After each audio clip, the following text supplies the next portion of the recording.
मुखालफत भी करें तो सोच के और उतनी जितनी किसी की बनती है। इल्ज़ाम भी लगाएं तो खुदारा अल्लाह से डर के, फटाफट नहीं, जल्दी नहीं। हर चौथे बंदे के बारे में लोग नहीं कह रहे फलाना पैसे खाता है, भाई आपने दिए या आप गवाह बने जब वो खा रहा था, आपने ये कैसे बात कर दी।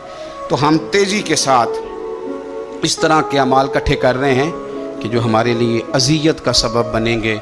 मेरे रब ने फरमाया एहसान करो, नेकी करो ताकि बदले में तुम्हें भी नेकी मिले। हल जज़ाउल एहसान इल्लल एहसान, क्या है नेकी का बदला सिवाय नेकी के। अपनी ज़िंदगी में कोशिश करें कोई बद्दुआ ना ले, किसी को इतनी तकलीफ़ में मुब्तला ना करे कि फिर वो रब करीम के दरवाज़े पे झुके और हमारे लिए वो बद्दुआएं करे।